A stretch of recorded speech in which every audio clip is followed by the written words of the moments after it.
नमस्कार मेरे प्रिय साथियों, आप सभी का हायर एजुकेशन वर्ल्ड चैनल को बहुत-बहुत स्वागत है। प्रिय साथियों, आप देख पा रहे हैं हम Bihar state university service commission की वेबसाइट पे आ चुके हैं, जिसके माध्यम से बिहार में उच्च शिक्षा से संबंधित असिस्टेंट प्रोफेसर की नियुक्ति प्रक्रिया चल रही है। और चूँकि हायर एजुकेशन वर्ल्ड चैनल के बहुत सारे व्यूअर ऐसे हैं जो कि असिस्टेंट प्रोफेसर से ताल्लुक रखते हैं, खासकर बिहार असिस्टेंट प्रोफेसर की वैकेंसी से। तो आपके मन में कौतूहल होगा कि लेटेस्ट क्या घटनाक्रम है और माननीय न्यायालय द्वारा जो रोक लगी है, वो प्रक्रिया कब तक अनवरत जारी रहेगी और नेक्स्ट डेट क्या है, क्या प्रोसीडिंग है, नोटिस भेजने की बात कही गई थी। पिछले वीडियो में जैसा कि मैंने आपको बताया था कि माननीय न्यायालय की तरफ से नोटिस भी भेजी गई है। तो उस नोटिस में क्या है और वो नोटिस कितने उसमें क्या-क्या चीज़ें हैं और किस तरह से अभ्यर्थी रिप्लाई उसमें कर रहे हैं और उस रिप्लाई के बाद उसका क्या रिजल्ट निकल के आ सकता है? क्या ये नियुक्ति प्रक्रिया भी रुक जाएगी? क्योंकि बहुत सारे व्यूअर के मन में ये भी कौतूहल बना हुआ है कि अपर बेंच में गया है, तो क्या नियुक्ति प्रक्रिया ही पूरी तरह से रोक दी जाएगी? क्या ये वैकेंसी ही निरस्त कर दी जाएगी? तो बहुत सारी चीज़ें हैं, इस पर हम थोड़ी ही देर में लीगल एक्सपर्ट आदित्य आनंद जी से के संग जुड़ेंगे, जो कि लॉयर हैं। लेकिन इससे पहले अगर हम लेटेस्ट घटनाक्रम की ओर थोड़ा चलते हैं कि आयोग के पास क्या कुछ और भी ऐसी चीज़ें निकल के आई हैं, कुछ काम मिला है? तो जी हाँ, एक आप देख पा रहे हैं स्क्रीन पे 180 ये आज ही के न्यूज़पेपर की कटिंग है, 180 अंगीभूत कॉलेज में होगी प्रधानाचार्यों की बहाली। ये देखिए ये प्रधानाचार्य की बहाली भी जो प्रिंसिपल की नियुक्ति होती है, ये राज्य के 12 परंपरागत विश्वविद्यालय जो हैं, उन सभी में नियुक्ति होनी है और 180 अंगीभूत महाविद्यालय हैं, यानी 180 कंस्टिट्यूएंट यूनिट हैं, 180 कॉलेजेस हैं, जिसमें कि अस्थायी प्रधानाचार्य की नियुक्ति होनी है। इसका भी देखिए इसमें 12 विश्वविद्यालय में जो-जो विश्वविद्यालय की नियुक्ति के लिए अभी असिस्टेंट प्रोफ़ेसर की वैकेंसी निकली हुई है, जिसके आप अभ्यर्थी हैं, उन सभी विश्वविद्यालयों से संबंधित ही प्रधानाचार्य हैं। आप इसमें देख पा रहे हैं स्पष्ट रूप से लिखा हुआ है कि रोस्टर क्लीयरेंस के बाद नियुक्ति को भेजी जाएगी रिक्तियाँ। शेष अगर हम अगले पृष्ठ पे चलते हैं, तो वहाँ पे इसको थोड़ा डिटेल में डिकोड किया गया है। इसमें देखिए अक्टूबर में आप देख पा रहे हैं कि अक्टूबर में शिक्षा विभाग द्वारा बिहार विश्वविद्यालय सेवा आयोग को अधियाचना भेजी जाएगी। तो ये लाज़मी है कि आपके भी मन में कौतूहल होगा कि यही आयोग अभी असिस्टेंट प्रोफ़ेसर की नियुक्ति कर रही थी, तो क्या अब असिस्टेंट प्रोफ़ेसर की नियुक्ति प्रक्रिया पूरी तरह से बंद हो जाएगी, शिथिल हो जाएगी? क्योंकि अक्टूबर में तो जैसा कि शिक्षा विभाग ये कह रहा है कि बिहार विश्वविद्यालय सेवा आयोग को अब प्रधानाचार्य की नियुक्ति के लिए अधियाचना भेजी जाने वाली है। राज्य में जैसा कि 268 अंगीभूत महाविद्यालय हैं, जिसमें 180 प्रधानाचार्य प्रभारी हैं, वो रेगुलर प्रिंसिपल नहीं हैं।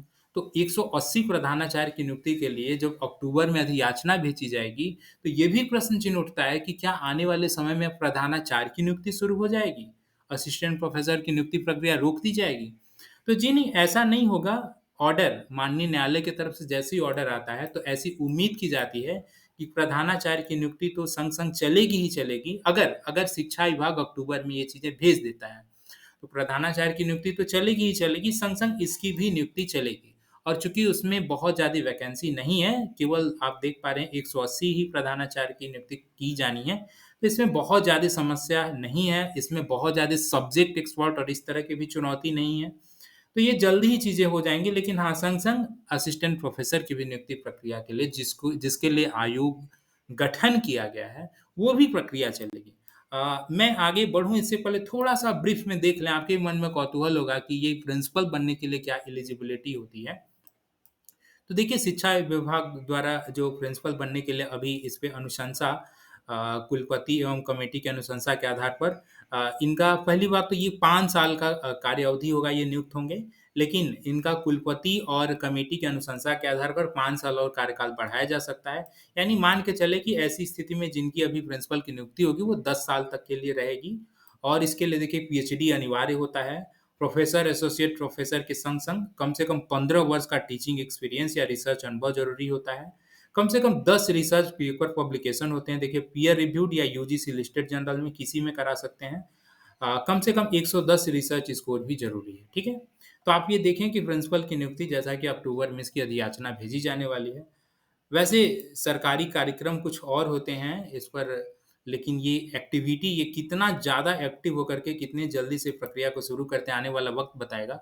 लेकिन हम चलते हैं आयोग की तरफ से जो असिस्टेंट प्रोफ़ेसर की नियुक्ति प्रक्रिया चल रही है। हम अपने लीगल एक्सपर्ट आदित्य आनंद जी शायद जुड़ चुके हैं। आदित्य जी, आप मेरी आवाज़ सुन पा रहे हैं? हेलो, आदित्य आनंद जी जी। राज, आपकी आवाज बहुत अच्छे से आ रही है। आपका हायर एजुकेशन वर्ल्ड चैनल को बहुत-बहुत स्वागत है आदित्य जी। आप भी इस हायर धन्यवाद। एजुकेशन वर्ल्ड चैनल के लीगल एक्सपर्ट के रूप में रेगुलर आते रहें, इसके लिए बहुत-बहुत धन्यवाद। और मुझे पूरी उम्मीद है कि आपके शब्दों से, आपके वचनों से बहुत सारे अभ्यर्थियों का घर बैठे-बैठे कहीं न कहीं वो लाभान्वित होते हैं। सभी चीज़ों की जानकारी उन्हें मिल जाती हैं। तो आदित्य जी, आप जैसे कि घटना से रूबरू हैं, आप परिचित हैं कि अभी माननीय न्यायालय के द्वारा जो नोटिस प्रक्रिया भेजी जा रही है, नोटिस भेजी जा रही है, उसका रिप्लाई अभ्यर्थियों को देना है या फिर क्या-क्या विभिन्न पहलू हैं? आप इसे ब्रीफ में ज़रा बताएँ, प्लीज़।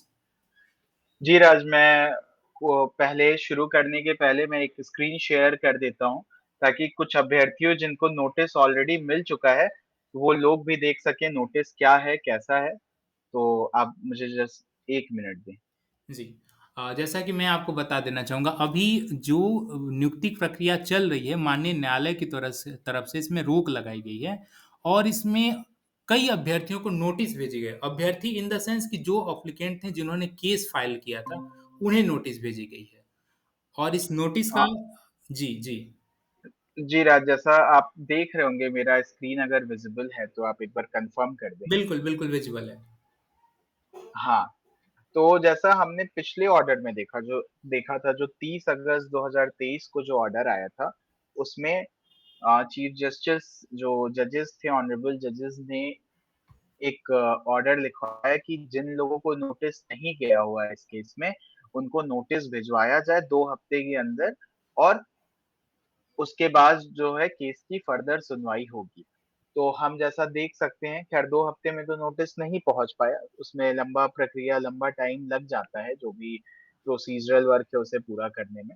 जैसा आप देख सकते हैं स्क्रीन पे, एक नोटिस ऐसे ही एक पिटिशनर को मिला था, जो कि फिलहाल अभी रिस्पोंडेंट हैं। तो इसमें जो नोटिस में जो डेट है वो 8/11/2023 का डेट दिया गया है, मतलब 8 नवंबर 2023 का।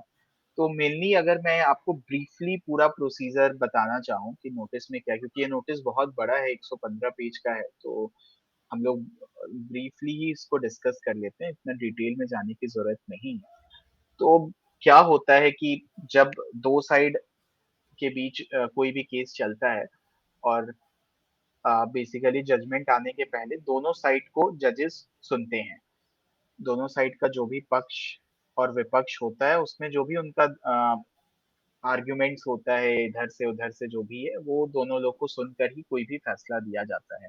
तो जैसा हम जानते हैं कि सरकार ने मेनली जो कंटेंट किया है इस जजमेंट, जो संजीव प्रकाश शर्मा का जो जजमेंट है जिसको चैलेंज करा है, उस जजमेंट में संजीव प्रकाश शर्मा सर ने जो एक पैराग्राफ लिखवाया था उस जजमेंट में था कि बिहार के सारी यूनिवर्सिटी को एक यूनिट माना जाए, और उस यूनिट के तहत जो है रिजर्वेशन की प्रक्रिया को लगाया जाए। रिजर्वेशन का जो एप्लीकेशन है, उस कंसिडरिंग द होल यूनिट उसको अप्लाई किया जाए। उसको गवर्नमेंट ने चैलेंज किया, क्योंकि बिहार में जैसा हम लोग सब जानते हैं, सारी यूनिवर्सिटीज़ का एक अपना रोस्टर होता है। गेस्ट फैकल्टी के बहाली में भी हमने देखा है कि सारी यूनिवर्सिटीज़ अपने तहत रखते हैं, और उस अलग-अलग सारे यूनिवर्सिटी के अलग-अलग रोस्टर को कंबाइन करके कमीशन को भेजा गया था। इसीलिए कुछ कैटेगरी में सीटें बढ़ जाती हैं, कुछ कैटेगरी में घट जाती हैं। खैर, तो उसी को गवर्नमेंट ने चैलेंज कर रखा है, ये जो एलपीए है, वेरियस एलपीएस के तहत। तो इसमें जो नोटिस गया है उसमें जो लोग हैं वो अपीयर करें, वकालतनामा फाइल करेंगे। उसके बाद अगर किसी को आपत्ति होगी इस जो भी आर्गुमेंट है गवर्नमेंट का, तो वो अपना जवाब देंगे। तो मेनली यही चीज़ है। नोटिस हमने देखा है बहुत लोगों को मिल चुका है, बहुत लोगों को मिल रहा है। तो हम आने वाले जस्ट 15-20 दिन में देखेंगे केस दोबारा से शुरू हो जाएगा। आदित्य जी, अभी आपने एक डेट दिखाया कि ये नोटिस में जो ऊपर डेट मेंशन था 8/11/2023। तो हाँ। क्या अभी जो नोटिस मिली हुई है इसके बाद जो अगली डेट होगी माननीय न्यायालय की तरफ से, क्या वो 8 नवंबर 2023 होगी? जैसे प्रोसीजर के तहत चला जाए, तो ये हो सकता है कि 8/11/2023 है, लेकिन ये मैटर ऑलरेडी पब्लिक इंटरेस्ट में बहुत हाईलाइट हो चुका है। तो हो सकता है कि ये जितने लोग हैं, ये सब कोई वकालतनामा फाइल कर दें, और उससे पहले भी ये केस चढ़ सकता है, अगर कोई मेंशन कराना चाहे तो। जैसे मेनली जो है रश्मि दत्ता और पद्म भूषण प्रसाद सिंह जो है, इनके केस में कोई अपीयर नहीं किया है, तो इन्हें जैसे नोटिस मिलेगा अगर ये वकालतनामा फ़ाइल कर देते हैं, तो ये केस आपको पहले भी देखने को मिल सकता है। जी, राज। जी हाँ, आपने यहाँ पे दिखाया कि रश्मि दत्ता और एक किनका नाम बताया आपने? पद्म प्रबोधी? पद्म पद्म भूषण प्रसाद सिंह। जी हाँ, तो पद्म हाँ, भूषण प्रसाद जी का ये अभी इन्होंने अपीयर नहीं हुए हैं, जिस वजह से ये अभी केस कहीं न कहीं ऐसा हाँ। संभव है कि 8 नवंबर को नेक्स्ट डेट पड़े, लेकिन अगर ये लोग भी अपीयर हो जाते हैं, तो एक हाँ। संभावना बनती है कि ये पहले भी डेट पड़ सकता है। जी, जी, बिल्कुल। आदित्य जी एक ऑलरेडी बहुत छुट्टी है तो देखिए लेकिन पहले का भी उम्मीद रखिए। जी, राज, जी। आपका सवाल था। आदित्य जी, जैसा कि 115 पेज का ये नोटिस आपने दिखाया, तो मुख्यतः जी, इसमें आपने बताया कि इसमें मुख्य तौर पे ज़रा सामान्य तरीके से बताएँ कि अभ्यर्थी उसको कैच कर पाएँ।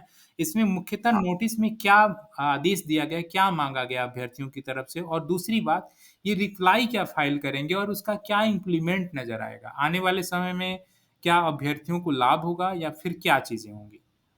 जी, जैसे मैं एक केस को खोल के दिखा देता हूँ। मेनली सरकार ने 2 आईए फाइल किया है। आईए का मतलब होता है इंटरलोक्युटरी ऑ एप्लीकेशन होता है। एक है लिमिटेशन पिटीशन है, दूसरा है स्टे ऑफ प्रोसीडिंग का।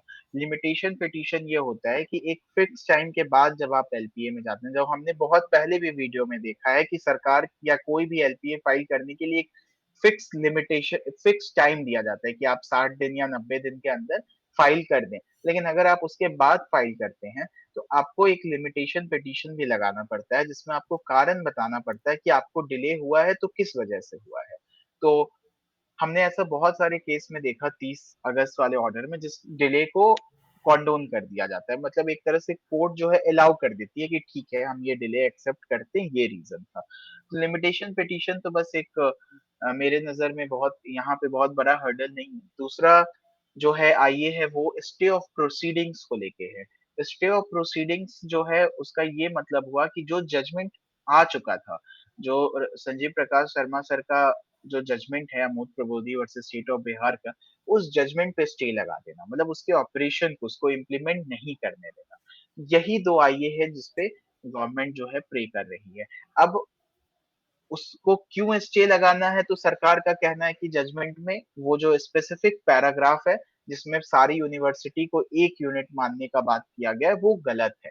इस कारण से उसका इम्प्लीमेंटेशन पॉसिबल नहीं है कंसिडरिंग बिहार यूनिवर्सिटी एक्ट 1976 के तहत नहीं पॉसिबल है। तो इसीलिए उसको रोक लगा दिया जाए। अब जितने भी ये अभ्यर्थी हैं, अगर उन्हें लगता है कि सरकार गलत कह रही है, तो वो अपना जवाब फाइल करें, जो भी लीगल पॉइंट के मद्देनज़र रखते हुए, अगर उनको ऐसा लग रहा है। लेकिन मुझे ऐसा लगता है कि पिछले मैंने 6 केस में देखा था, किसी ने ये प्रे ही नहीं किया था कि सारे यूनिवर्सिटी को पूरे सारी यूनिवर्सिटीज़ को एक यूनिट माना जाए। मुझे जहाँ तक पता है कि जहाँ जितने भी रिट थे, उसमें किसी ने ये चीज़ नहीं प्रे किया था। तो जवाब जो है और लीगली भी जो है पूरे इंडिया में यूनिवर्सिटी सारी यूनिवर्सिटी को अलग-अलग यूनिट ही माना जाता है। तो यहाँ पे बहुत लीगल पॉइंट पे मैं नहीं जाना चाहूँगा, वो तो जो जिनके वकील हैं वही जाएँगे, लेकिन सरकार का पक्ष मजबूत है इस केस में। जी, राज। आपकी बातों से ये परिलक्षित होता है, पहली बात तो जो अभ्यर्थियों के मन में दुविधा और डर बनी हुई है कि जैसे-जैसे समय बीत रहा है, समय व्यतीत हो रहा है, तो ये भी एक दुविधा है कि क्या ये जैसे-जैसे समय बीतेगा, केस की और डिटेल में जब माननीय न्यायालय जाएगी, तो क्या ये भी संभावना बनती है कि क्या ये पूरी नियुक्ति प्रक्रिया ही रोक दी जाए? तो जैसा कि आपने बताया कि नहीं, सरकार का पक्ष यहाँ पे बहुत मजबूत नज़र आता है, इसलिए शायद इसकी संभावना बहुत ही नगण्य है कि वैकेंसी इसको कैंसल किए जाए, निरस्त की जाए। जैसा कि संशोधन की एक संभावना निकल के आती है संभवतः, और हायर एजुकेशन वर्ल्ड चैनल के पूर्व में भी ये बताया गया है कि संशोधन होगा तो किस तरह का हो सकता है, क्या संभावनाएँ निकल के आ सकती हैं। आप वीडियो के जी, अंत में आप डिस्क्रिप्शन में देख सकते हैं, वीडियो के अंत के स्क्रीन में भी वो देख सकते हैं, उस वीडियो का मैं यहाँ पे लिंक दे दूँगा। आदित्य जी, एक चीज़ और ज़रा बताएँ कि अगर हम एक हाइपोथेटिकली, वैसे तो कोर्ट की प्रोसीजर इतनी पेचीदगी वाली होती है कि इसके बारे में पूर्वानुमान लगाना बहुत मुश्किल है। लेकिन फिर भी एक लीगल एक्सपर्ट के रूप में अगर आप इसको देखते हैं, तो अगर मैं ये जानना चाहूँ कि ये प्रक्रिया कब तक चलेगी? तो इसका आपके पास क्या कोई उत्तर है? राज ये प्रक्रिया कब तक चलेगी इसका तो उत्तर ख़ैर मेरे ख़्याल से कोई नहीं दे सकता है। कोर्ट को भी नहीं पता रहता है कि कब तक चलेगा, जिस दिन हियरिंग पूरी हो जाएगी उस दिन खत्म हो जाएगा। लेकिन ये प्रक्रिया लंबी इसलिए नहीं चलेगी क्योंकि सरकार बहुत एक्टिव है। हमने देखा है कि टाइम टू टाइम जो एडवोकेट जनरल है, मतलब एडवोकेट जनरल एक राज्य का सबसे बड़ा पोस्ट होता है वकीलों में। सरकार के जो एडवोकेट जनरल जो श्री पीके शाही सर हैं, वो खुद अपीयर हो रहे हैं इस केस में। तो जब एडवोकेट जनरल या कोई इस तरह के एजी या एडिशनल एजी अपीयर होते हैं, वो केस बहुत लंबा नहीं चलता है, उसमें डिसीजन आ जाता है। तो मेरा अनुमान यही है कि बहुत जल्दी 2 महीने, 1 महीने के अंदर में हमें एक पॉजिटिव रिजल्ट यहाँ देखने को मिल सकता है, स्पेशली जो जिनकी इंटरव्यू हो गई है या जिनकी इंटरव्यू होने वाली है, उनके लिए। और दूसरी चीज़ है, हाँ, ये चीज़ भी राज जैसा आप कह रहे थे कि क्या पूरी नियुक्ति प्रक्रिया रद्द कर दी जाएगी? तो देखिए ऑलरेडी इस नियुक्ति प्रक्रिया में कुछ 400-500 लोग जॉइन कर चुके हैं। तो अगर नियुक्ति प्रक्रिया रद्द कर दी जाएगी, तो इफ़ेक्ट फिर उन पे भी पड़ेगा, जो ऑलरेडी जॉइन कर चुके हैं। और अमोद प्रबोधी वाले जो जजमेंट आई थी उसमें नियुक्ति प्रक्रिया रद्द करने की कहीं बात ही नहीं की गई। वहाँ बिल्कुल, रोस्टर बिल्कुल। रिवाइज़ करने की बात की गई थी। रोस्टर रिवाइज़ तो सरकार भी कह रही है हम करेंगे, उसको नहीं चैलेंज किया गया, तो रोस्टर तो रिवाइज़ होगा ही। और उस बस रोस्टर कैसे रिवाइज़ करना है इस चीज़ को लेके सारी बहस है। तो मेरा तो यही मानना है कि बहुत जल्दी ये पॉज़िटिव रिज़ल्ट आएगा। ये प्रोसेस बहुत पहले खत्म हो जाता, मतलब सितंबर में ही खत्म हो जाता, अगर ये अन्य केसेज़ में भी 18 अप्रैल को जब ये पहला केस में एलपीए डाले थे, अगर उसमें डाल के नोटिस हो गई रहती, तो ये प्रक्रिया खत्म रहता। ख़ैर, जो प्रोसीज़र है उसको तो ख़ैर पूरा ड्यू प्रोसेस को फ़ॉलो करना ही पड़ेगा और ड्यू प्रोसेस एक बार फ़ॉलो हो जाएगा तो मेरा पूर्ण मेरा जो प्रेडिक्शन यही है कि सरकार जो है जीत जाएगी इस केस में। बाकी कुछ भी पॉसिबल है। वकालत में लॉ में ना 100% कुछ नहीं कहा जा सकता, लेकिन हाँ, 95% जो है ये केस जो है सरकार जीत रही है, अभी तो। जी हाँ, ये आदित्य जी, आपने बहुत महत्वपूर्ण चीज़ें सभी बताई कि लगभग 1-2 महीने में ऐसा संभव है कि ये सब चीज़ें प्रक्रिया संपन्न होकर के जिन अभ्यर्थियों का रिज़ल्ट आना बाकी है, जिनके साक्षात्कार होने की प्रक्रिया भी बाकी है, वो सभी ज़रूर संचालित होंगे पुनः से। तो इसी उम्मीद के संग हम आपको सबसे पहले तो इसके लिए बहुत-बहुत धन्यवाद कि आप हायर एजुकेशन वर्ल्ड चैनल पे जुड़े और सभी पहलुओं को बताया। वंस अगेन बहुत-बहुत धन्यवाद आदित्य जी। और आप जितने भी जी, व्यूअर्स हैं, आपसे ये चीज़ ये है कि देखिए आप अपने तक सूचनाएँ तो रखते हैं लेकिन अन्य तक सर्कुलेट नहीं करते। बहुत सारे ऐसे हैं जो कि नहीं जानते हैं लीगली प्रोसेस क्या चल रहा है, तो आप उन तक भी इस चीज़ को शेयर कर दिया करें। और अगर आपके कोई प्रश्न है तो आप हायर एजुकेशन वर्ल्ड चैनल पर मेल कर सकते हैं या फिर यहाँ पर कमेंट कर सकते हैं। हायर एजुकेशन वर्ल्ड चैनल का मेल आईडी है Higher Education World 2022@gmail.com। Higher Education World 2022@gmail.com। इस पे आप संपर्क कर सकते हैं। वीडियो पसंद आए तो लाइक ज़रूर कर दिया करें और अगर बेल आइकन को आप दबा देते हैं तो सूचनाएँ आप तक समय पे पहुँचेंगी। आप सभी अंत तक जुड़े रहें इसके लिए बहुत-बहुत धन्यवाद। Thank you so much.